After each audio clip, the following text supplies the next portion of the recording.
এতগুলো মানুষ একখানে এসেছি, সবার মতামত জানতে চাই সবাই। তা আসাদ ভাই, আপনি একটু, আমরা মনে হয় কিছু আড্ডায় চলে যাই। হ্যাঁ, যে কেউ যে কোনো ধরনের ইস্যু আপনারা উত্থাপন করেন, আমরা সবাই মিলে একসাথে আলোচনা করি। এখন ইন্ডিভিজুয়ালি তো কথা হলোই, এখন সবাই মিলে আমরা একসাথে কিছু আলোচনা করি। হ্যাঁ, এখন আড্ডার মতো হতে পারে। আপনার এই রায়হান জুয়েল ভাই, যদি আপনি পারমিশন দেন, আমি একটা বিষয় একটু বলতে চাই। না, আমার আর পারমিশন নেওয়ার দরকার নাই। এখন যে যার যেটা ইচ্ছা আছে বলে ফেলেন, কোনো সমস্যা নাই। তাহলে কি আমরা আড্ডায় ঢুকে যেতে পারবো? চায়ের আড্ডা। হ্যাঁ, ওকে, ঠিক আছে ভাই, থ্যাংক ইউ। হ্যাঁ মাসুদ ভাই বলেন। হ্যাঁ, আমি বহু বছর আগে তসলিমা নাসরিন দিদির একটা বই ছিল, বইটার নাম হচ্ছে আমার মেয়েবেলা। এটা আমি আমি যখন মাদ্রাসায় পড়ি সে সময় পড়েছিলাম। সেখানের একটা গল্প, মানুষের কিছু কিছু জিনিস আছে না, মানুষকে খুব খুব বেশি ভাবায় বা চিন্তা করে বা চিন্তার জগতে আলোড়ন তৈরি করে। এরকম দুটি ঘটনা আমি এখন বলবো। এর মধ্যে একটা হচ্ছে তসলিমা দিদির লেখা যে বইটা আমার মেয়েবেলা সেখানকার, উনি লিখেছিলেন, যেহেতু আমি পড়েছিলাম অনেক আগে, অনেক বছর আগে, এই জন্য আমি গল্পটার মধ্যে চেষ্টা করছি গল্পটা যতটুকু মনে আছে ঠিক ততটুকু বলার। যে তসলিমা দিদি যখন ছোট ছিলেন তখন ওনার হাফ প্যান্ট পরার বয়স, তো ওনার খালার বিয়ে হয়েছিল একজন পীর সাহেবের ছেলের সাথে। সেই পীর সাহেবের ছেলের সাথে বিয়ে হয়েছে। এবার ওনার খালাকে প্রায় জিনে ধরতো, প্রায় জিনে ধরে। পীর সাহেব যিনি আছেন, অর্থাৎ শ্বশুর আর কি, তার পুত্রবধূর জিন ছাড়ানোর জন্য একটা রুমে নিয়ে গেছে। ওই পীর সাহেবের বিরাট বড় বাড়ি, চারিপাশে পুকুর আছে, বাগান আছে, গাছগাছালি আছে, একটা বাড়ির নির্জন একটা ঘরের মধ্যে নিয়ে গেছে জিন ছাড়ানোর জন্য। এবং জিন ছাড়ানোর সময়টায় বাড়ির সকলের উপর হুকুম থাকে, কেউ যেন এই ঘরের ধারে কাছে না আসে, তাহলে বাকিদেরকেও জিন অ্যাটাক করতে পারে বা জিনের সমস্যা হতে পারে। তসলিমা দিদি বা তসলিমা নাসরিন তখন ছোট ছিলেন। তিনি তখন দৌড়ে গিয়ে কৌতূহল বশত কিভাবে পীর সাহেব হুজুর, কিভাবে পীর সাহেব তার পুত্রবধূর জিন ছোটায়, এটা তিনি দেখতে গিয়েছিলেন। দেখতে গিয়ে ঘরের বেড়ার ফাঁকে বা কোনো একটা ফাঁকা দিয়ে তিনি দেখলেন কিভাবে জিন ছোটায়। তো জিন ছোটানোর দৃশ্যটা তিনি দেখলেন। তা আমি শুধু বলতে পারি যে এই জিন ছোটানোটা দৃশ্যটা কি ছিল, এটা শুধু আপনারা কল্পনা করবেন। ইসলামের নবী মোহাম্মদ যেভাবে তার পালক পুত্রের বউ জয়নবের জিন ছুটিয়েছিল, এইভাবেই ওই পীর সাহেবও তার পুত্রবধূ তথা তসলিমা নাসরিনের খালার জিন ছুটিয়েছিলেন।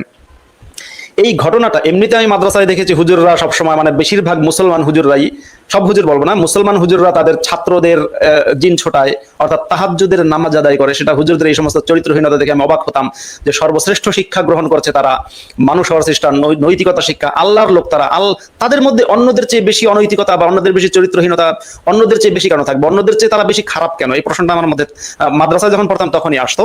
তো হুজুররা বলতো শয়তান নাকি হুজুরদের পেছনে বেশি লাগে, এই জন্য হুজুররা মাঝে মাঝে একটু ভুল ভ্রান্তি বেশি করে ফেলে। তো এই একটা গল্প। আর একটা গল্প আমি পড়েছিলাম, যেহেতু এই লাইভের ভিউয়ার অনেক, এই জন্য আমি এই কথাটা আগেও অন্য লাইভে বলেছি। আমি যখন মালিবাগ মাদ্রাসায় পড়তাম, তো মালিবাগ থেকে আমি মাঝে মাঝে পায়ে হেঁটে চলে আসতাম বা কখনো আমি বাসেও আসতাম কাকরাইল মসজিদে। আমি তখন দুটো কাজ করতাম বৃহস্পতিবারে। একটা হচ্ছে কাকরাইল মসজিদে এসে দিনী বয়ান শুনতাম কোনো কোনো বৃহস্পতিবার। আবার কখনো কখনো আমি শাহবাগ যে পাবলিক লাইব্রেরি আছে, যেটা সুফিয়া কামাল জাতীয় গ্রন্থাগার আছে শাহবাগে জাতীয় জাদুঘরের পাশে, সেখানে গিয়ে আমি বই পড়তাম। ওখানে আবার তখন নিয়ম ছিল সদস্যপদ লাগে না, গেলে যে কোনো বই নেওয়া যায়, নিয়ে পড়া যায়, পরে আবার সেখানে জমা দেওয়া যায়। ওখানে গিয়ে আমি প্রায় বৃহস্পতিবার বই পড়তাম। একটা বই আমি পড়েছিলাম, বইটার নাম হচ্ছে বিন্দু থেকে সিন্ধু, এবং সেই বইটার লেখক হচ্ছে গোলাম সামদানি কুরাইশি। ওই বইটা পড়ার পর থেকে আমার জিনের প্রতি বিশ্বাস। কিছু বোঝা যাচ্ছে না, আমাকে কি শোনা যাচ্ছে? আমি শুনতে পাচ্ছি আপনাকে ঠিক মতো। আমি শুনতে পাচ্ছি। ওকে, ওই বইটার মধ্যে আমি, তাহলে আমার কথা সমস্যা, আমি শুনতে পাচ্ছি। হ্যাঁ, ওকে, থ্যাংক ইউ। ওই বইটার মধ্যে, ওই বইটা পড়ার পরে আমি ওই বই পড়ার আগে জিনকে প্রচন্ড ভয় পেতাম, কারণ সারাদিন হুজুররা শুধু জিন জিন জিন জিন করতো। দেখা যেত কোনো হুজুর যদি কোনো ছাত্রকে রাতের বেলা তাহাজ্জুদের কারণে কোনো ছাত্র অসুস্থ হয়ে যেত, এখন ওই ছাত্র তো ভয়ে বলতে পারতো না, হুজুর বলতো জিনে ধরছে। আসলে হুজুর কিন্তু রাতের বেলা হুজুরের তাহাজ্জুদের কারণে ওর জ্বর হয়েছে, কিন্তু হুজুর আপনার এই তাহাজ্জুদ যে বলৎকার, এটা আমি একটু দর্শকদেরও জানাই দিই, কারণ আমাদের বিপুল সংখ্যক মানুষ এখন দেখছেন, তো অনেকে হয়তো জানেন না তাহাজ্জুদ কি। আচ্ছা, বলাৎকারকে আমি আর কি তাহাজ্জুদ হিসেবে ব্যাখ্যা দিই, কারণ হচ্ছে হুজুররা যারা বলাৎকার করে তারা সাধারণত তাহাজ্জুদের নামাজের পরপরই বলাৎকারটা করে, এই জন্য ওটাকে আমি তাহাজ্জুদ বলি। তো যাই হোক, ওই বিন্দু থেকে সিন্ধু বইতে পড়েছিলাম যে গোলাম সামদানি কুরাইশি যিনি লেখক, তিনি বলেছেন যে তার ছোটকালে তারা কিছু ছাত্র একটা তাদের স্কুলের কাছে, হাই স্কুলের কাছে, মেবি স্কুলের কাছাকাছি একটা জঙ্গল ছিল, সেই জঙ্গলে একটা বিশাল বড় বট গাছ বা কোনো একটা গাছ ছিল। তো সবাই বিশ্বাস করতো যে গাছে জিন আছে। ওই গাছের ধারে কাছে কেউ দিনেও যেতে সাহস পেত না। এখন তাদের যে ক্লাসমেট, তাদের মধ্যে একজন ছিল, সে একটু সবসময় আছে না কিছু বলা, সবসময় সাহস দেখায়, এই বাটা কিসের ভয়, আমি সাহসী, আমার সাহস। তো সে বলল যে আমি ওখানে রাতের বেলা যেতে পারবো। তো এবার ওরা ক্লাসমেটরা, আমি একটু সংক্ষেপে বলছি কারণ অন্যরা কথা বলবে। তোরা রাতের বেলা এক রাতে ওরা সবাই গেছে এবং ওর হাতে একটা লাঠি দিয়েছে, লাঠি দিয়ে এবং একটা ইট দিয়েছে, ইট দিয়ে বাকিরা স্কুলের কাছে দাঁড়িয়ে বললো এই রাতের বেলা তুই তখন একটু বর্ষাকাল ছিল এবং মানে মাটি ছিল একটু স্যাঁতস্যাঁতে বা ভেজা, তুই এই লাঠিটা গিয়ে ওই গাছের ওখানে পুঁতে আসবি এখন, আর কালকে সকালে আমরা গিয়ে দেবো তুই পুঁতেছিস কিনা, যদি কালকে সকালে গিয়ে তুই এটা পুঁতে দিস তাহলে তোকে আমরা সাহসী হিসেবে স্বীকৃতি দেবো, এরকম একটা ব্যাপার। তো ওই ছেলেটা ওই লাঠি নিয়ে গাছের কাছে গেছে, এরা সবাই কিন্তু স্কুলের সামনে অপেক্ষায়। অনেকক্ষণ পরে দেখলো ওই ছেলেটা মাগো বাবাগো বলে দৌড়াতে স্কুলের কাছে আসছে, মানে একেবারে রীতিমতো ঊর্ধ্বশ্বাসে ছুটতে স্কুলের কাছে এসে এই যারা ওর অপেক্ষায় ছিল ক্লাসমেটরা, তাদের মানে মোটামুটি তাদের থেকে বেশ খানিকটা দূরে থাকতেই ও হঠাৎ করে মাটিতে আছাড় খেয়ে পড়ে গেল, পড়ে গিয়ে ভয়ে মানে পড়ে গিয়ে তাৎক্ষণিক সে মারা গেল। এবার মারা গেলে এরা তো এখন এই যে যারা আছে স্কুলে যে কয়েকজন ছিল তার মধ্যে গোলাম সামদানি কুরাইশি লেখক যে সেও ছিল, তো উনি বললেন যে আমরা সবাই নিশ্চিত হলাম যে ওখানে গেছে তাকে জিনে বা ভূতে তাকে ধাওয়া দিছে বা ভূত তার উপর ভর করেছে এবং জিন বা জিন তাকে হত্যা করেছে, এটা আমরা বিশ্বাস করেছি। কিন্তু পরের দিন যথারীতি ওই বন্ধুর জানাজা হলো, এরা পরের দিন আবার দেখতে গেল, আচ্ছা আমরা যাই, সরি আমি একটু ভুল বললাম, ওইটা বর্ষাকাল ছিল না, ছিল শীতকাল, শীতকাল ছিল, তো আমরা একটু যাই দেখে আসি যে ও আসলে ওখানে মানে ওখানে ওই গাছটার গোড়ায় যাই, গিয়ে দেখলো যে ওরা এবং নোটিশ করেছে যে ওদের যে বন্ধুটা দৌড়ে এসছে তার গায়ে শীতের চাদর থাকার কথা, সে চাদরটা নেই। পরে গিয়ে দেখলো ও হচ্ছে যে লাঠিটা দেওয়া ছিল, ওরা যে লাঠি দিয়েছিল লাঠিটা মাটিতে পোতা, লাঠির নিচে হচ্ছে ও চাদরের একটা কোনা ঢুকে আছে। তো ঘটনাটা যেটা ওই গোলাম সামদানি কুরাইশি লেখক যেটা ব্যাখ্যা করলেন যে ওই ছেলেটা তো জিনে বিশ্বাস করার কারণে সে যখন ওই লাঠিতে মাটি পুঁতে মানে মাটিতে লাঠিটা পুঁতেছে তখন লাঠির নিচে হচ্ছে ওর চাদরের কিছু অংশ ঢুকেছে, এবং জোরে ভালো মতো ইট দিয়ে ভালো মতো আঘাত করে লাঠিটা পুঁতেছে। যখন সে ওখান থেকে আসার চেষ্টা করেছে তখন ও দেখতে খেয়াল করলো ওর চাদর ধরে কে যেন টান দেয়, আসলে তো চাদর তো লাঠির নিচে, ও ভেবেছে এই তো জিন ধরে টান দিচ্ছে। এই যে ভয়টা পেয়েছে মানসিক ভয়, ভয়টার কারণে সে চাদর ফেলে মাগো বাবা বলে এত ভয় পেয়েছে যে মাগো বাবা বলে দৌড়াতে এসে মারা গেল। তো আমি এই কথাটা এই দুটো উদাহরণের জন্য দিলাম। প্রথমটা যেটা তসলিমা নাসরিনের যে গল্পটা বললাম উনি ছোটকালে দেখেছেন, এটা হচ্ছে মানে ধার্মিক বা ধর্ম ব্যবসায়ী বা ধর্ম বিশ্বাসী বা ইসলাম বিশ্বাসীদের চরিত্র সম্পর্কে জানার জন্য যথেষ্ট, কারণ এরকম চরিত্র ইসলামের নবী মোহাম্মদেরই ছিল। এটা মোহাম্মদের থেকেই প্রাপ্ত চরিত্র। দ্বিতীয় যে গল্পটা বললাম এটা হচ্ছে আমাদের অনেক সময় ধরুন কোনো ব্যক্তির একটু বিশ্বাস কম ইসলামে বা একটু জিনে বিশ্বাস নেই, একটু সমস্যা মানে ওই হালকা বিশ্বাস কমে গেছে, কখনো কখনো এমন কিছু ঘটনা ঘটে যে সেই ব্যক্তি মনে করছে এই তো না জিনে বিশ্বাস না, সত্যি ইসলাম আছে নয়তো এটা ঘটলো কেমনে, এখান থেকে তার বিশ্বাসটা সে কিন্তু মানে অর্থাৎ আবার সে ওই ভ্রান্ত বিশ্বাসে আবার ফিরে যায়। যেমন উদাহরণস্বরূপ বলা যায় বর্তমানে বাংলাদেশের অন্যতম একজন ধার্মিক মানুষ হচ্ছে রকমারির সোহাগ। তো রকমারির সোহাগ তার ইসলামে মানে এক সময় নাকি তিনি নাস্তিক ছিলেন, ইসলামে ফিরে আসার গল্প দিলেন এরকম যে তিনি যখন আমেরিকায় গেলেন গিয়ে দেখলেন এত বড় বড় বিল্ডিং, এত বড় বড় স্ট্রাকচার, এত বড় বড় মানে কি বলে ব্রিজ কালভার্ট, এত উন্নত টেকনোলজি, তখন তার কাছে মনে হলো জিন ছাড়া এগুলো করা সম্ভব না। যেমন তারেক মনোয়ার হুজুর বলেছিলেন যে আমেরিকায় আমি গেলাম গিয়ে দেখলাম বিশাল বড় ব্রিজ, আমি এই ব্রিজটা তৈরি করেছে জিনেরা, জিন ছাড়া কারো পক্ষে এটা সম্ভব না, আমি বিশ্বাস করি এটা জিনেরা তৈরি করেছে। তো বুয়েট থেকে শিক্ষিত সোহাগ যেমন ভাবে মানে আমেরিকায় গিয়ে সব স্থাপত্য দেখে জিনে বিশ্বাস করা শুরু করেছেন, ওই একইভাবে কিশোর পাশা ইমনও আমেরিকায় গেছেন, তিনি গিয়ে ওই জিনে বিশ্বাসটা করছেন না। কারণ হচ্ছে ওই যে একটু বিশ্বাস আপনার মধ্যে রয়ে গেছে, একটু থাকে, আপনি নিজেকে নাস্তিক বললেও একটু থাকে, ওখান থেকে কি হয় সামহাও ওই বিশ্বাসটা আপনাকে আবার ইসলামের দিকে কিংবা ঘৃণার দিকে প্রবাহিত করে। এজন্য আমরা অনেক সময় দেখি যে কিছু ব্যক্তিবর্গ বা মানুষ যারা নিজেকে নাস্তিক হিসেবে দাবি করে বা নাস্তিক হিসেবে হয়তো বিদেশে চলে গেছে অ্যাসাইলাম নিয়ে বা মানব হিউম্যান রাইটস ডিফেন্ডার নিজেকে দাবি করে, এমন মানুষের মধ্যে অনেক সময় দেখি যে প্রচন্ড নারী বিদ্বেষ কিংবা প্রচন্ড হিন্দু বিদ্বেষ কিংবা প্রচন্ড মুসলিম বিদ্বেষ, মানে কোনো একটা নির্দিষ্ট সোসাইটির প্রতি সেটা এলজিবিটি কিউ হোক বা আপনার কি বলে ট্রান্সজেন্ডার হোক কিংবা নাস্তিক হোক কিংবা নারী হোক কিংবা শিশু হোক কিংবা কোনো একটা নির্দিষ্ট দেশের হোক কিংবা কালো কিংবা সাদা মানুষ হোক, এরকম কারোর প্রতি তীব্র ঘৃণা, এই তীব্র ঘৃণাটা আবার রিটার্ন করে কখনো কারণ আপনার মধ্যে মানে ওই ব্যক্তির মধ্যে মানে বিশ্বাসের যে ভাইরাস, এই ভাইরাস থেকে পরিপূর্ণ মুক্তি ঘটেনি। এজন্য আমরা বলি কি বিশ্বাসের ভাইরাস থেকে মুক্তি পেতে হবে পূর্ণাঙ্গ রূপে। এজন্য আমাকে যদি কেউ জিজ্ঞাসা করে ভাই আপনার জীবন বিধান কি, আপনি না ইসলাম ত্যাগ করলেন, আগে তো আপনার জীবন বিধান ছিল কোরআন হাদিস, আপনি যখন মুসলমান ছিলেন বা আল্লাহ রাসূল, এখন আপনার জীবন বিধান কি? আমি বলি আমার জীবন বিধান মোহাম্মদ। কেমনে আমি মোহাম্মদ যাকে আমি প্রতিজ্ঞা করেছি যে মোহাম্মদ তার জীবনে ইসলামের নামে যা যা করেছে আমি তাই করব না। বিশ্বাস করেন আমার দ্বারা কোনো অপরাধ করা সম্ভব না, কারণ আমি যে অপরাধ করতে যাই না তা না, মানে অপরাধ করার চিন্তা এই এখন সার্ভাইভ করার জন্য এই অপরাধটা তো করা যেতেই পারে, অসুবিধা কি? যে অপরাধটা করতে যাই দেখি সেটাই মোহাম্মদ করেছে, যে অপরাধ করতে চাই সেটাই মোহাম্মদ করেছে, যে কারণে আমার দ্বারা মানে বিগত অনেক বছর ধরে কোনো ধরনের কোনো অন্যায় করা ভাই আর সম্ভব হচ্ছে না, পারছি না। কোনো অপরাধ করতে গেলেই দেখি সেটা মোহাম্মদ করেছে। এই জন্য আমি মুসলমানদেরকে বলবো, ইসলাম যখন ত্যাগ করবেন বা যে কোনো ধর্মের মানুষ বা ধর্ম যখন ত্যাগ করবেন, পরিপূর্ণভাবে ত্যাগ করতে হবে। আর যদি আপনি মুসলিম হন, আপনার যদি মনে হয় যে আপনার জীবন বিধান দরকার, কোন একটা লাইফের প্রিন্সিপাল বা কোন একটা গাইড দরকার, তার গাইড হিসেবে আপনি মোহাম্মদকেই বেছে নেন।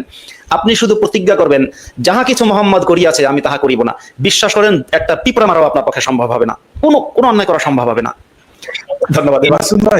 মাসুদ ভাই, আমার কাছে একটা হাদিস আছে যেটাতে প্রমাণ হবে যে মোহাম্মদ শুধুমাত্র নারী লিপ্সুই ছিল না, সে ছেলে লিপ্সুও ছিল। মানে মোহাম্মদ আসলে উভয়কামী ছিল, এরকম একটা হাদিস আমি পেয়েছি। হাদিসটা অনেক বড়। আপনি কি এই হাদিসটা আগে পড়েছেন? সুনান আত-তিরমিজির 2861 নম্বর হাদিস। আমাকে একটু দেখাতে পারবেন ডিসপ্লেতে? হ্যাঁ, আসিফ ভাই, আপনি কি চলে গেছেন? আপনি আসেন, তারপরে আমি এই আলোচনাটা একটু ক্লারিফাই করব, কারণ আসিফ ভাই আছেন, মাসুদ ভাই আছেন, আজকেই সবচেয়ে মোক্ষম সময় এই হাদিসটা ক্লিয়ার করার, যে আসলে কি মোহাম্মদ ইভেন উভয়কামী ছিল। আমরা তো আচ্ছা, তার হাদিসের নাম্বারটা অনেক কিছু হাদিসের জানি। নাম্বারটা কখনো নেই। আমি কি ইয়াকে মাসুদ ভাইকে একটা প্রশ্ন করবো সম্পূর্ণ ওই যে বিষয়ে, এই যে অনেকে চলে এসে যেটা করে আর কি, যে তারপরে দেখা যায় যে ইমান আবার ফিরে আসতেছে ক্যান্সারের মতো। এই বিষয়ে মাসুদ ভাইয়ের কাছে প্রশ্ন ছিল, কারণ আমার আসাদ ভাই একটু পরে আসবে, কারণ ওটা দেখতেছি না আমি। এই সময়টা নিলাম। আমি আছি আসিফ ভাই এসে আচ্ছা, তাহলে ওকে।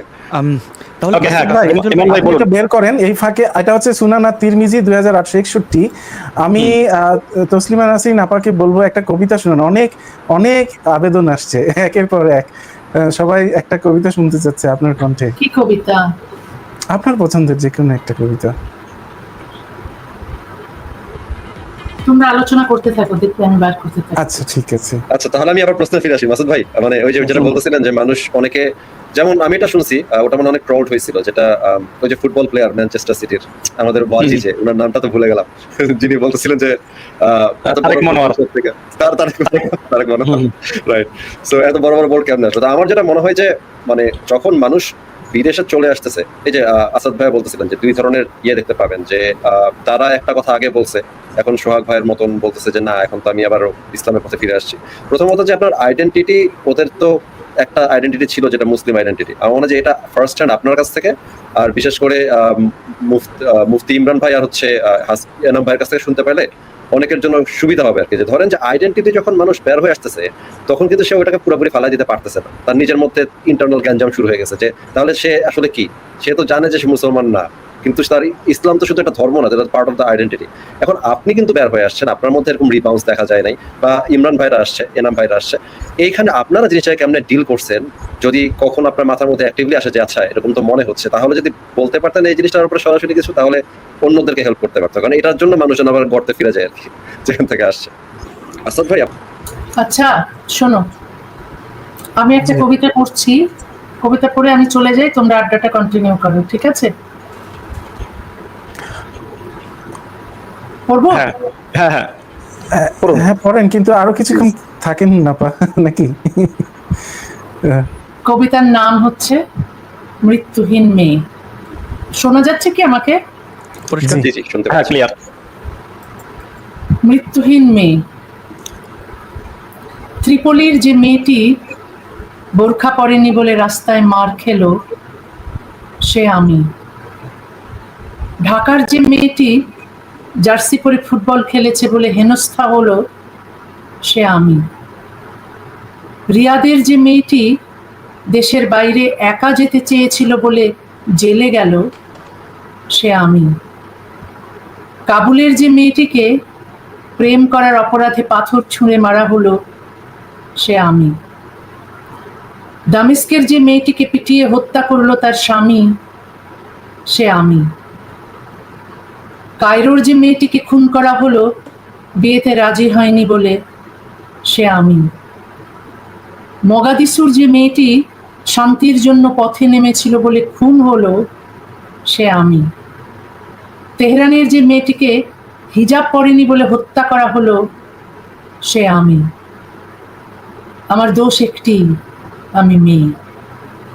মেয়ে বলে আমাকে ঘরবন্দি করা হয়, আমার নাক চোখ মুখ ঢেকে রাখা হয়, আড়াল করা হয় আমার ত্বক, আমার চুল, আমার সর্বাঙ্গ, আমার শরীর। যেন শরীর নয়, এ পাপের আড়ত। আমার দোষ, আমি মেয়ে। মেয়ে বলে পৃথিবীর রূপ রস গন্ধ থেকে সরিয়ে রাখা হয় আমাকে। আমাকে দেখতে দেওয়া হয় না আলো, আমাকে দাঁড়াতে দেওয়া হয় না দুপায়ে, যেন আমি পক্ষাঘাতগ্রস্ত হয়ে জন্মেছি।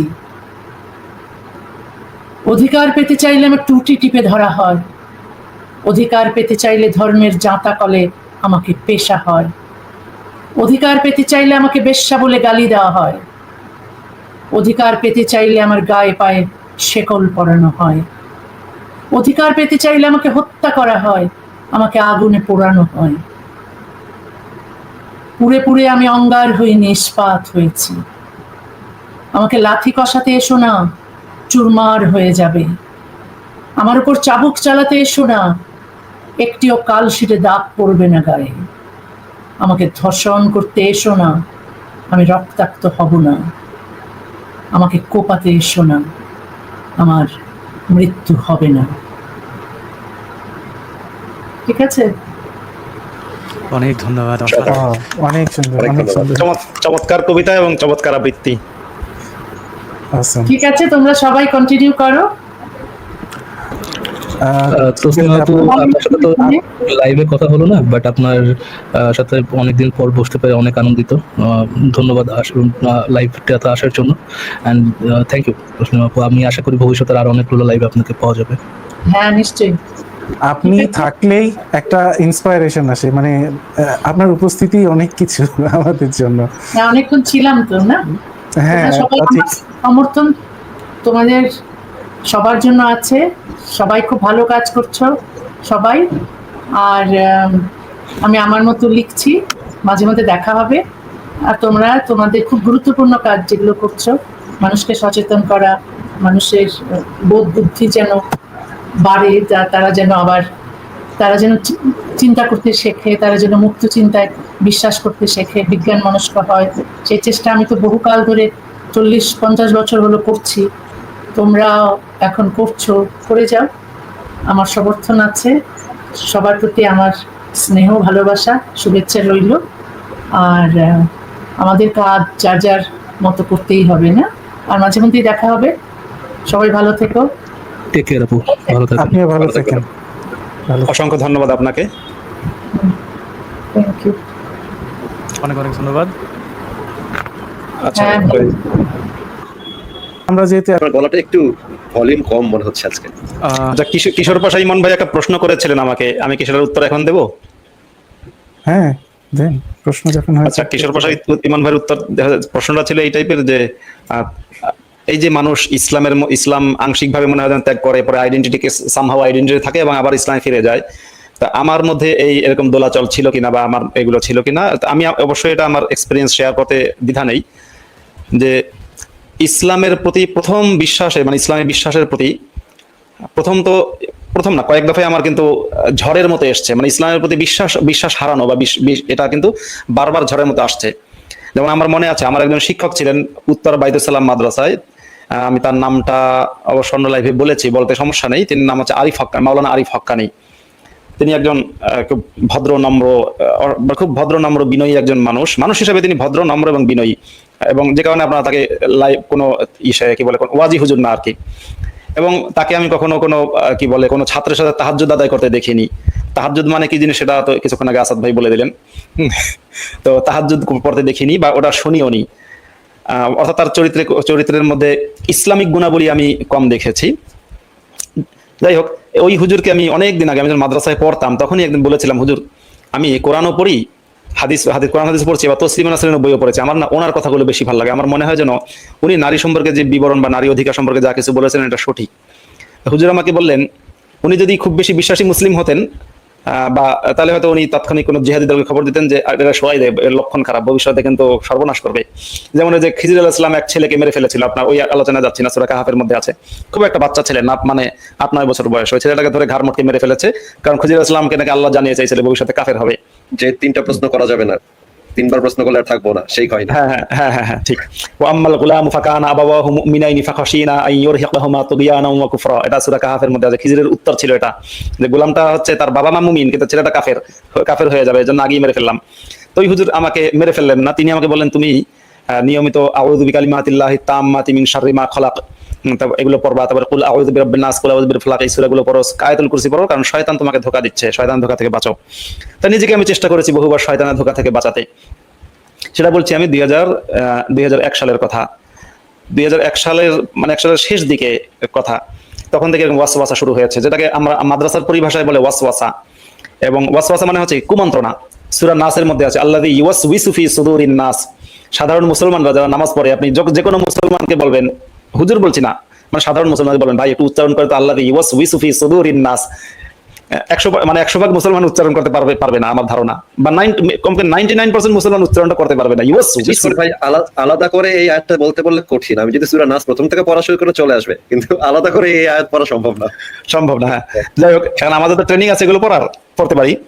তো এই যে বারবার কিন্তু মনের মধ্যে এই যেটাকে বলে শয়তানের ওয়াসওয়াসা, আরো জালি মাতব্বর তার শয়তানের জবানবন্দিতে এগুলো ভালো করে উল্লেখ করেছেন। বারবার কিন্তু শয়তানের ওয়াসওয়াসা এসেছে আমাদের মধ্যে, এবং বারবার চেষ্টা করছি দূর হয়ে যা শয়তান, দূর হয়ে যা।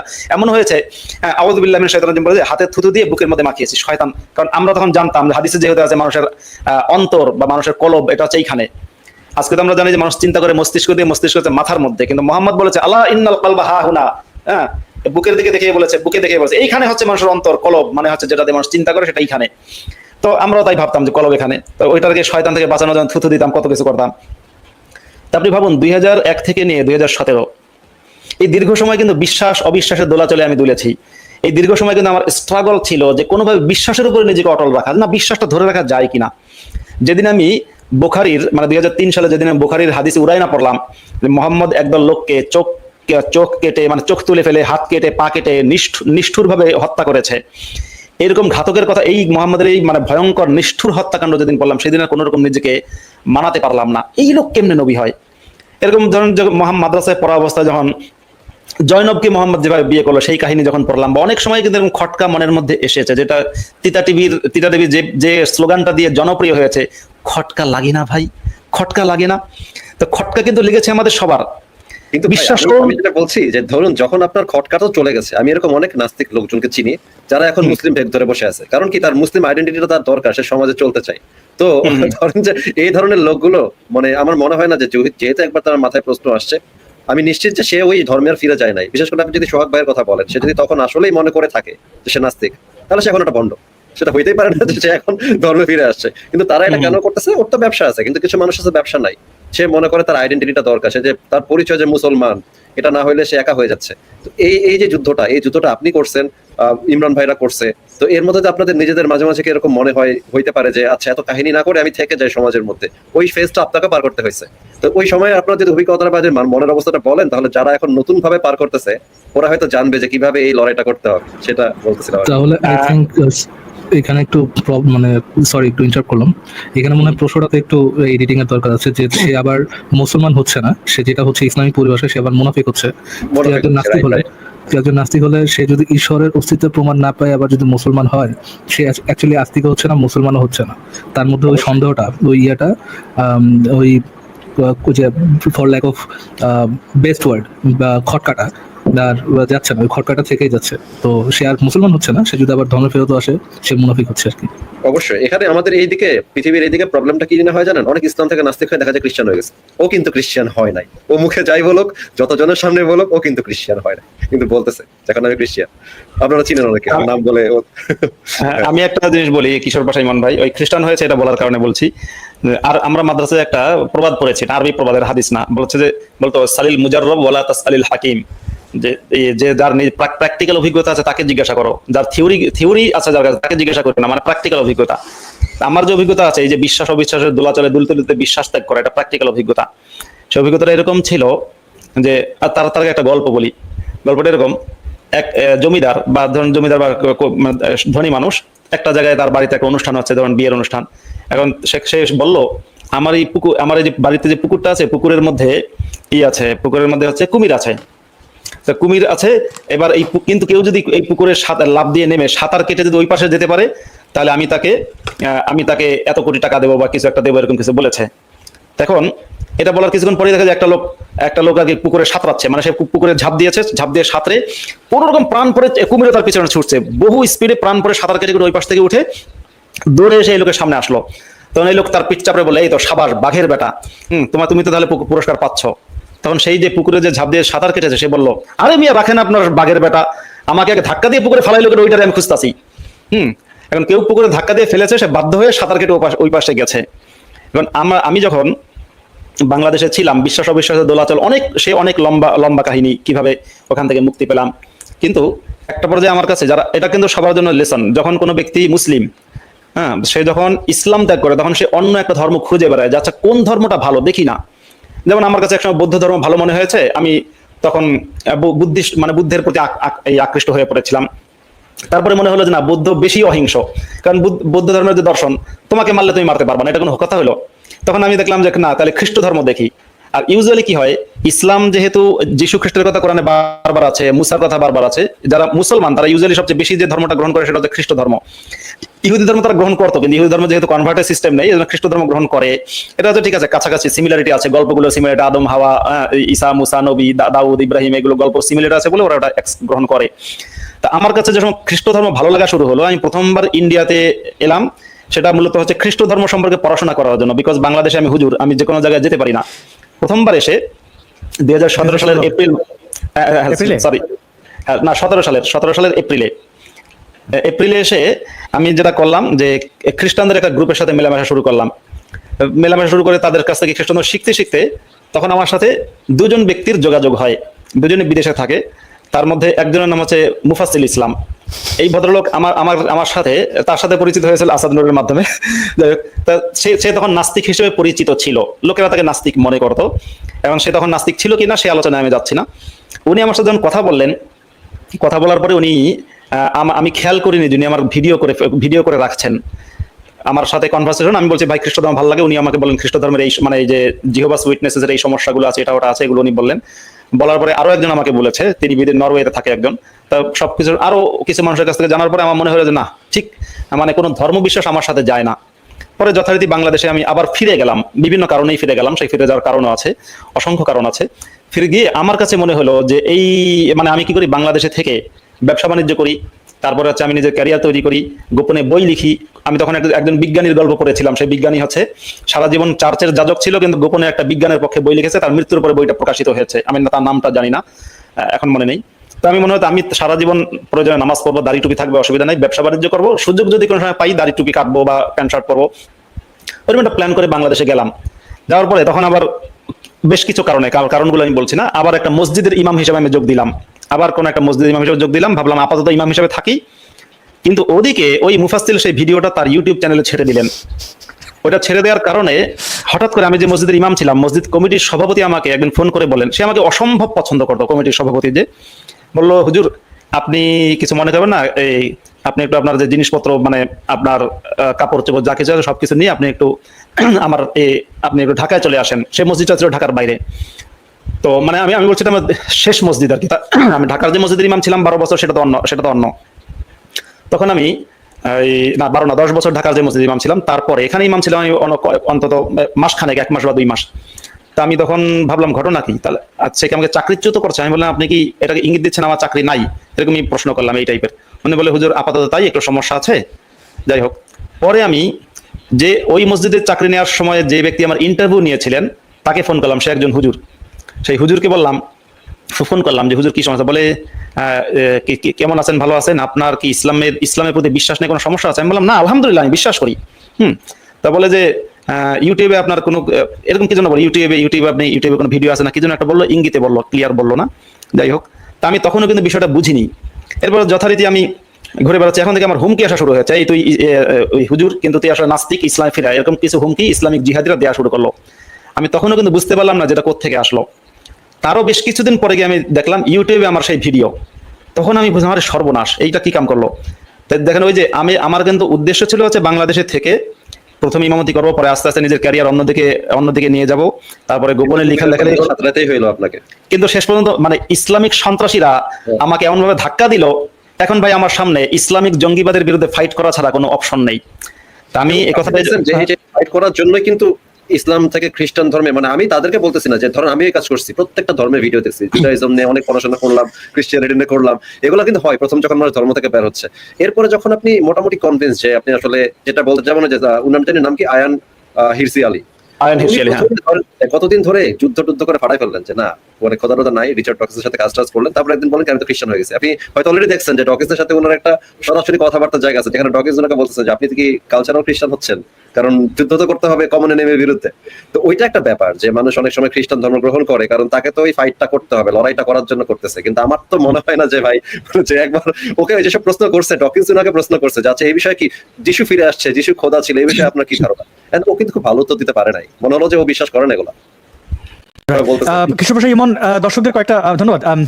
রাঞ্জল ভাই, আপনি আনমিউট করে সঞ্চালনার দায়িত্বটা নেন, আর 2-3টা প্রশ্ন দর্শকদের উত্তর দিয়ে দিই। মাসুদ ভাইয়ের কাছে প্রশ্ন করছেন যে মোহাম্মদকে যে আল আমিন বা বিশ্বাসী বলা হয় গ্রামগঞ্জে বুড়ির কাটার মতো, এই ব্যাপারটা ওরকম কিনা, হানাতে উত্তর দিন।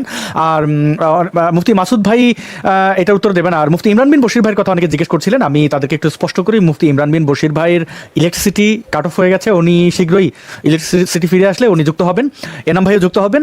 এটা একটা প্রশ্ন ছিল। এবং তসলিমা নাসরিনের কবিতা নিয়ে অনেক প্রশংসা করেছেন, অনেক ধন্যবাদ।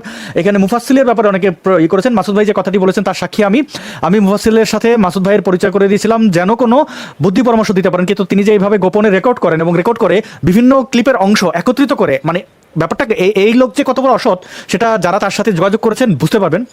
আপনি কথা বলছেন, আপনার সাথে খুব স্মুথলি কথা বলবে, কিন্তু অপরদিকে সে আরেকটা ফোন থেকে ওই ফোনটাকে রেকর্ড করছে, মানে সে যে ভিডিও কলে যে ফোনটা সামনে রেখেছে ওইটাকে পাশের একটা ফোন থেকে ওইটা রেকর্ড করবে। আপনাকে খুব স্মুথ কথাবার্তা বলবে, অনেক বিষয় জিজ্ঞেস করবে, অন্যের ব্যাপারেও জিজ্ঞেস করবে, যেগুলো মতামত আপনি ওখানে দেবেন, ওটা রেকর্ড হবে। তারপর কি করবে, ওই রেকর্ডিংটাকে ওই ফোনটাকে প্লে করে আরেকটা ফোন থেকে ওইটাকে আবার রেকর্ড করবে, এইখান থেকে ওইখান থেকে নিয়ে সে একটা কাহিনী বানিয়ে ছেড়ে দেবে, আপনি খারার উপরে একটা ভিলেন হয়ে যাবেন। নইলে মুফতি মাসুদ ভাই তার সাথে যোগাযোগ করেছে, যে উইটনেসের কথা জিজ্ঞেস করেছেন, তিনি জানেন না বলে জিজ্ঞেস করেছেন। এটা তো একটা এথিক্সের জায়গা যে এই জিজ্ঞাসাগুলোকে সে কিন্তু অপরাধ হিসেবে পরে দেখিয়েছে, ওই যে বিভিন্ন জায়গা থেকে একত্রিত করেছে, এই বদমাশিগুলো সে অনেকদিন ধরে করেছে, এবং তার প্রতি আমার শুভকামনা, তার সুস্থতা কামনা করি। আসিফ ভাই কোথায় অনেকে জিজ্ঞেস করেছেন, আমি আসিফ ভাইকে মেসেজ করেছি, ফারাজ ভাই একটু করেন, আসিফ ভাই নেই, হয়তো উনি ডিসকানেক্ট হয়ে গেছেন কোনো কারণে, নিশ্চয়ই উনি ফিরে আসবেন। এবং দর্শকদের অনেক প্রশ্ন, অনেক জিজ্ঞাসা, সেটা হয়তো আমরা কিছুটা উত্তর দেওয়ার চেষ্টা করব। মুফতি মাসুদ ভাই যদি একটু উত্তর দিতেন যে হানাতে মোহাম্মদ কেন আলামিন, এটা কি ভুয়া কিনা? আসলে দুঃখিত, আমি হানাতে না দিয়ে একটু সংক্ষেপে দিচ্ছি। মোহাম্মদকে আল আমিন মক্কার লোকেরা বলতো না, মোহাম্মদকে আল আমিন তৎকালীন সময় কেউ বলেছে এমন কথা কোনো কোরআনে, মানে কোনো, আমি বলে দিচ্ছি, এটা হচ্ছে বাংলাদেশি হাদিস, মানে অর্থাৎ বাংলাদেশ ভারতে বলা হয় মোহাম্মদকে নাকি তৎকালীন লোকেরা আল আমিন বা বিশ্বস্ত বা বিশ্বাসী বলতো, কিন্তু আমরা কোরআন হাদিসে কোথাও পাইনি যে মোহাম্মদকে তৎকালীন লোকেরা আল আমিন বলতো। বরং মোহাম্মদকে কি বলতো সেটা যদি আপনারা জানতে চান, সেক্ষেত্রে আমি কোরআনের আয়াত থেকে বলি। কোরআনের সূরা আর-যারিয়াত সূরা নম্বর 51 আয়াত নম্বর 52, সেখানে বলা হচ্ছে কাযালিকা মা আতাল্লাযীনা মিন ক্বাবলিহিম মির রাসূলিন ইল্লা ক্বালু সাহিরুন আও মাজনুন, যে এভাবেই তোমার পূর্বে যত নবী রাসূলই এসেছে তাদেরকে লোকেরা ওই মানে জাদুকর এবং পাগল বলতো। সূরা কলামের 3 নম্বর আয়াতে বলা হচ্ছে, সূরা কলাম হচ্ছে সূরা নাম্বার 69, মা আনতা বিনিআমাতি রাব্বিকা বিমাজনুন, মুহাম্মদকে বলছে যে আল্লাহর নিয়ামতের কারণে তুমি পাগল না। হ্যাঁ, তাই যে ওমা হুয়া বিকাউলি শাইর, মুহাম্মদকে তৎকালীন লোকেরা কেউ বলতো পাগল, কেউ বলতো জাদুকর, কেউ বলতো গণক, মানে মোট কথা পাগল ছাগলই মুহাম্মদকে বলতো। মুহাম্মদকে লোকেরা, এটা কোরআনে আছে, মানে কোরআনে কিন্তু বলা হয়নি, কোরআনে মুহাম্মদ আল্লাহ বলেনি যে তোমার সম্পর্কে হে মুহাম্মদ তোমাকে তোরা আল আমিন বলেই চেনে না, বলা যে তোমাকে ওরা পাগল বলে। ধন্যবাদ। অনেক ধন্যবাদ। জি রাহানজুল ভাই, আর কিছু প্রশ্ন থাকলে করে ফেলেন আসাদ ভাই। আমার আর কোনো প্রশ্ন নাই, আমি দর্শকদের প্রশ্ন করছিলাম, এবং ওই মাসুদ ভাইয়ের কাছে সরি ফিল করে যে মুফাসসিল আপনার সাথে যে অন্যায়টা করছে, কারো কল রেকর্ড করা, এটা আমি দর্শকদের বলে রাখি, অনুমতি না নিয়ে কল রেকর্ড করা অপরাধ, অন্যায়। এবং এই কল রেকর্ড কোনো আদালতেও কিন্তু আপনার অ্যালাউ হবে না, কারণ আপনি তার অনুমতি নিয়েছেন কিনা, কল রেকর্ডে সেটা থাকতে হবে যে আমি এই বিষয়ে তোমার এই জিনিসটা রেকর্ড করছি, তুমি, এবং সেটা আনকাট হতে হবে, এবং শেষে গিয়ে যে তাহলে আমরা রেকর্ডিং স্টপ করলাম, এই অনুমতি থাকলে তারপরে গিয়ে কিছু আদালতে এটা গ্রহণযোগ্য হয়। তো সুতরাং অনেকের কল রেকর্ড শুনে লাফালাফি করেন, কারণ এর ভেতরে কি মেকানিজম হয়েছে সেটা জানেন না, বা আর কেউ ভিডিও দেখে এই ভিডিওর আগে পেছনে কি ছিল সেটা একটা বিষয়, কারোর অনুমতি না নিয়ে কোনো ভিডিও রেকর্ড করা বা সেগুলো প্রচার করা, এগুলো অন্যায়।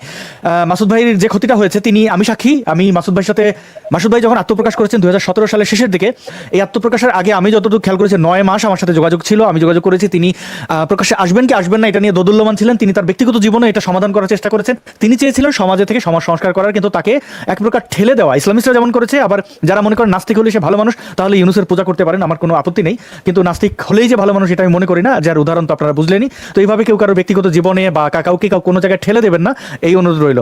জি, আমরা বোধহয় হিরোদেরকে দেখছি তারা রেডি হচ্ছে। রেডি হন আপনারা, প্রস্তুত হলে পরে।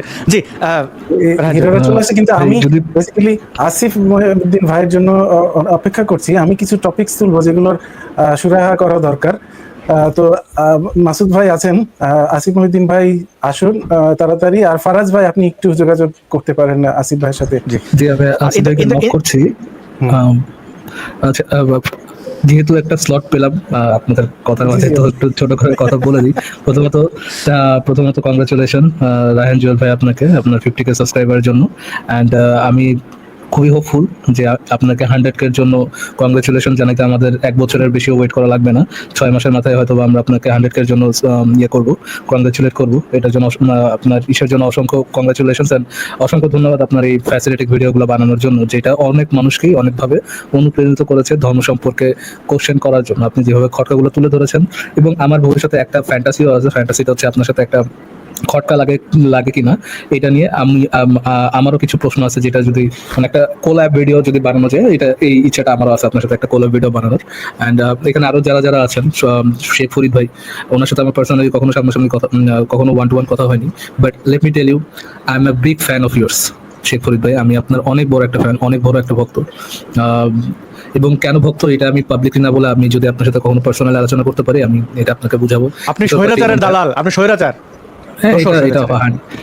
এটা বলতে বাংশ ইয়া নেই।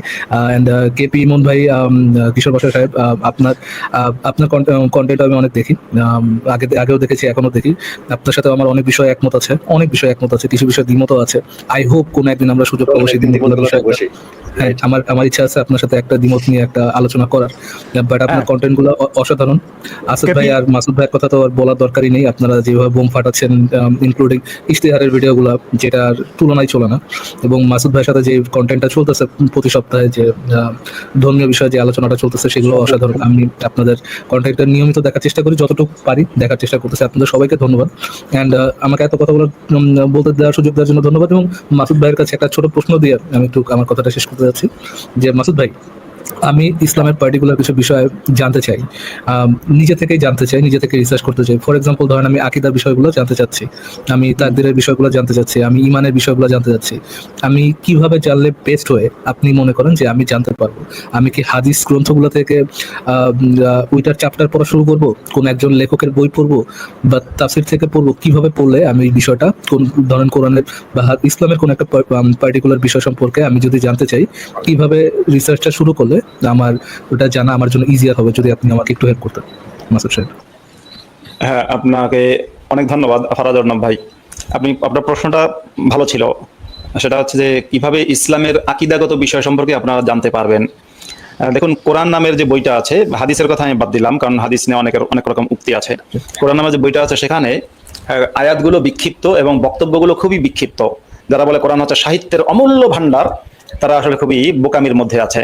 কারণ হঠাৎ করে আপনি মানে কি বলে, তুমি থেকে হয়ে যাচ্ছে আমি থেকে হয়ে যাচ্ছে সে, এরকম মানে কোনো নাই। এবং আছে না যে বিষয়ভিত্তিক সূরা, যে কোনো একটা সূরা কোনো একটা নির্দিষ্ট, ধরুন এমন যদি হতো যে একটা সূরা আকীদা নিয়ে, আল্লাহ নিজের নামে নিজে কসম কাটে, হ্যাঁ, সেই বইতে আমি কি জানতে পারবো?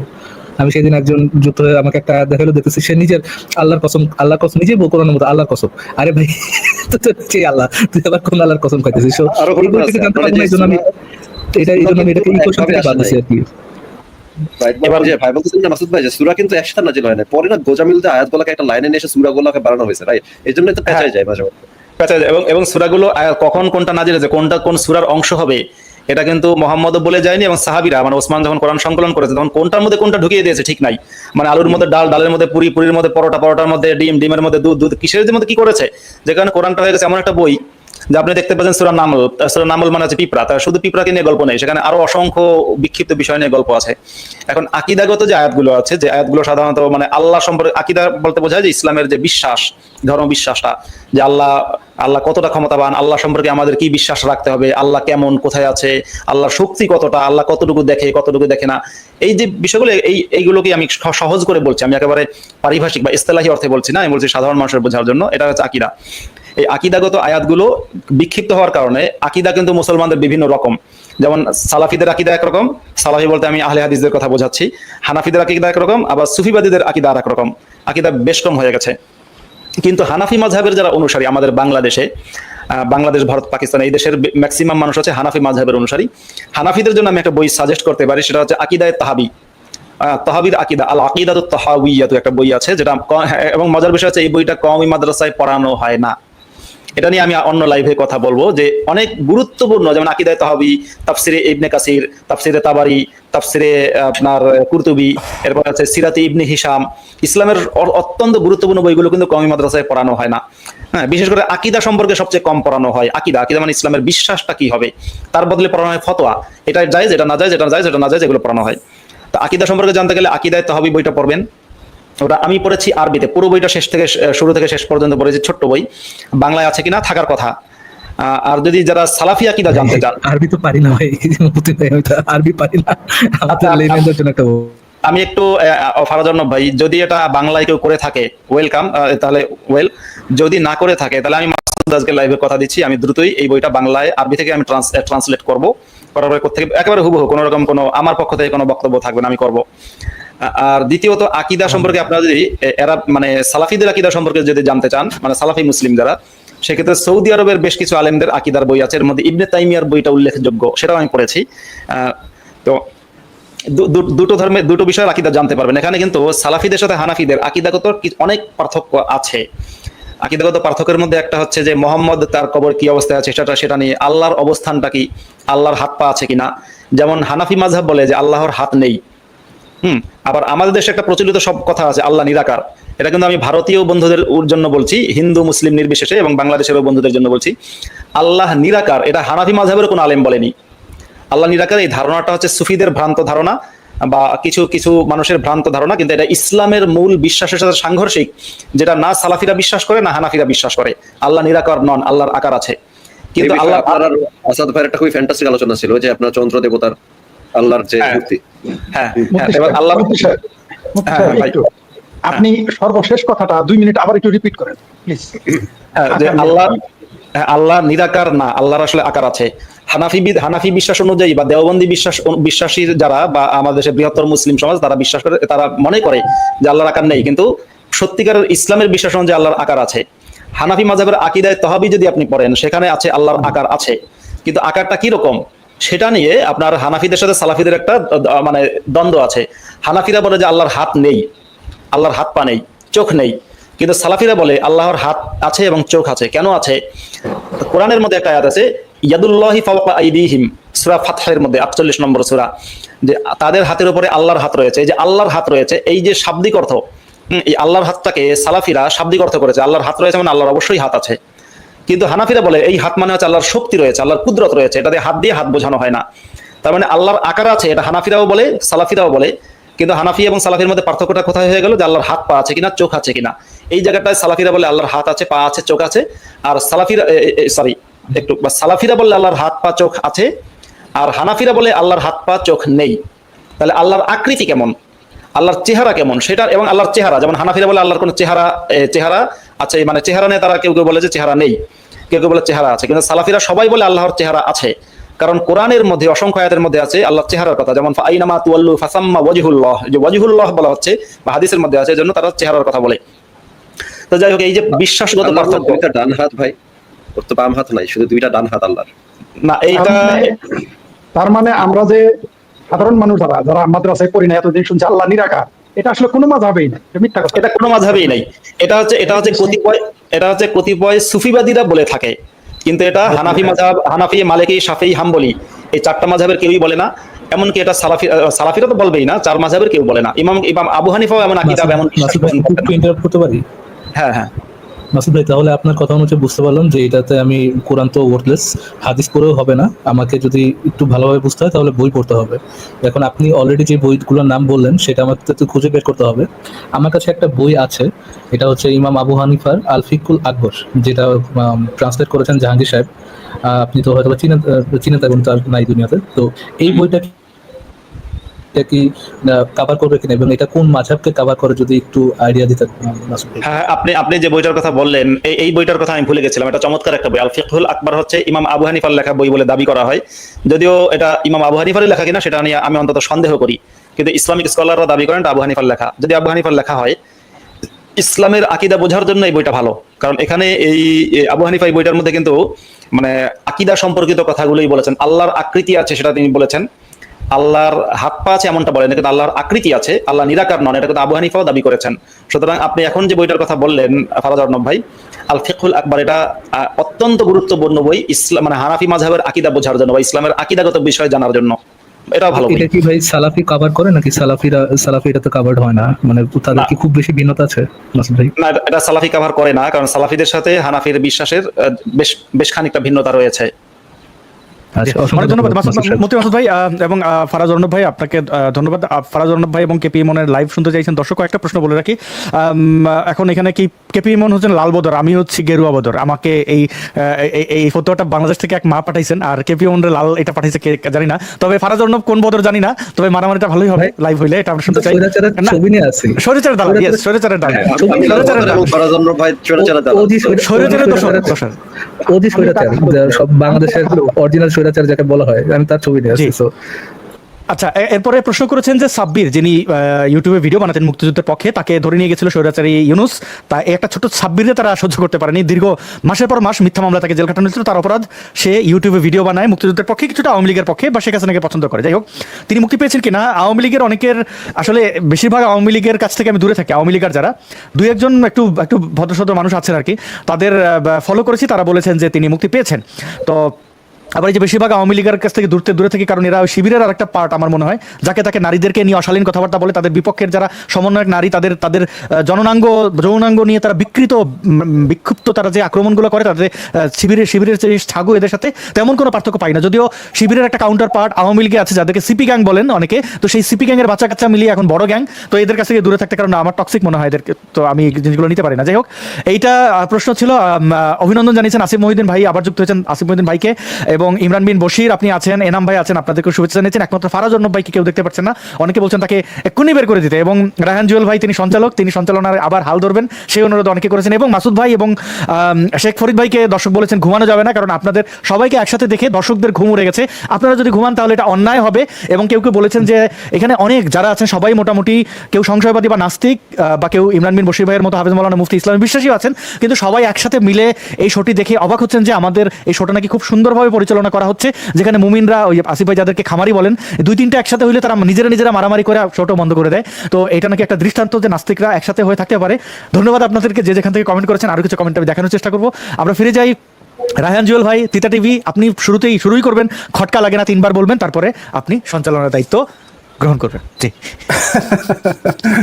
খটকা লাগে না এটা 3 বার এখন বলা হচ্ছে না, যখন মুড লাগে এটা একবার বলে এটা মুড লাগে হবে, একবার বলে ফেলছেন। রায়হান জুয়েল ভাই, আপনি ওই যে আপনার সেই এখন ব্যাপারটা মনে হচ্ছে যে মানে আমি আমার চরিত্রে অভিনয় করতেছি, মানে এটা সম্ভব না। এটা খুব চমৎকার ভাই আমরা বলি এটা, হ্যাঁ, যখন আমরা কথা বলবো তখন আমরা খটকা লাগে না বল।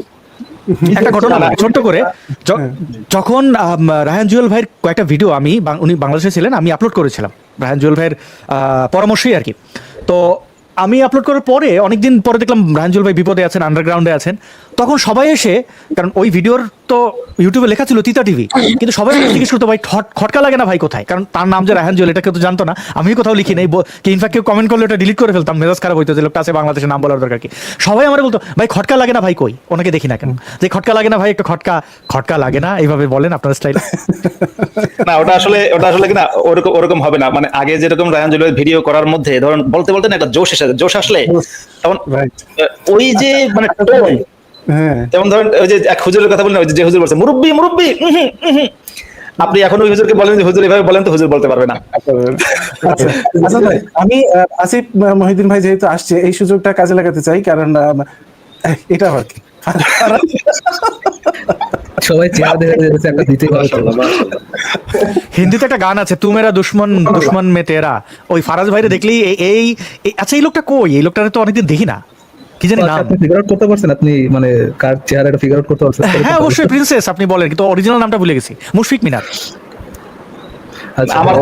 ভাই আমার কাছে তো মনে আছে যে এটা আল্লামা জনি কিনা, একটা হাইব্রিড, দুইটারই একটা মিক্স। আল্লামা জনির টুইন, এটা ঠিক। আচ্ছা ওই যে মদন কুমারের মতো কি মিনার, সেও কি হারাই, তাকে কোথাও দেখি না, মানে কোনো কথাবার্তা তো নতুন করে শুনি না, কই পর্দা করছে ভাই, মনে হয় কি জানি, ওনাদের তো পর্দার বিষয় আছে, গর্তে লুকানোর বিষয় আছে, অনেক অনেক বিষয় থাকে।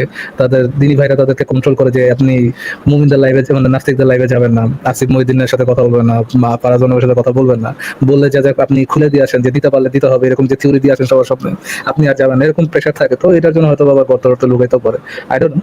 বাট সবাই চেহারা দেখতে চাচ্ছে, বাট আমি অরিজিনাল চেহারা দেখলে যদি দেখাতে চাই, অনেক তার বিধবা হয়ে যাবে, কি দরকার? তো এটাই দেখেন বিষয়। ঠিক আছে, যা দেখাইছেন এটাই চলবে। আসিফ মহিউদ্দিন ভাই আবার চলে গেছেন, আশা করি উনি আবার দ্রুত ফিরে আসবেন। এখন ঘটনা হলো, আমার মনে কিছু খটকা আছে, সেই খটকাগুলো আমি আজকে দূর করাই নিতে চাই। তো আমার কাছে কিছু তথ্য আছে যেটাতে প্রমাণ হয় যে আসলে কামসূত্র থেকে কপি করে কোরআন শরীফ বানানো হয়েছে। তো আমি কি একটু এভিডেন্স গুলো পেশ করতে পারি? ভাই জুয়েল ভাই, এই যে এখন তো বলতে হবে লা হাওলা ওয়ালা কুওয়াতা। আমাদের একজন হুজুর ছিল, কিছু হলেই মানে ধরুন কিছু একটা কেউ দুষ্টমি করছে, কিছু দেখলেই বলতো লা হাওলা ওয়ালা কুওয়াতা, লা হাওলা ওয়ালা কুওয়াতা। আচ্ছা আচ্ছা বলেন। শুনেন, পুরো ঘটনাটা শুনেন আগে আগে আমি আমার মতো করে বলি, শুনেন। ঘটনা যে আপনি হলো- বলেন একটা অ্যানাউন্স করে রাখি, মানে সরি, এইগুলো আপনার করার কথা বলছেন, আমার ঘরে চাপাই দিচ্ছেন। আসিফ ভাই একটু ওনার ইন্টারনেটে প্রবলেম হয়েছে, উনি শীঘ্রই আবার যুক্ত হবেন। আর রাহানজুল ভাই, একটু যদি আপনার এন্ড থেকে এই যে দুটো ইমেজ আমরা দেখাই ফেলছি, এই দুটো যদি একটু সরাই দিতেন, তাহলে পরে কি হইতো, স্টেজটা একটু কম হইতো, মানে ফারাজ ভাইটা বুঝবেন যে এখানে কেউ যুক্ত হইলে নতুন করে আমি আর দেখতে পাই না। অন্য কেউ সরাতে গেলে জুয়েল ভাই নিজেই চলে যাবে আর কি। জুয়েল ভাই আপনি যদি সরাই ফেলেন, সেটা আর কি ইজিয়ার হবে। চলে গেছে, শেষ নাই।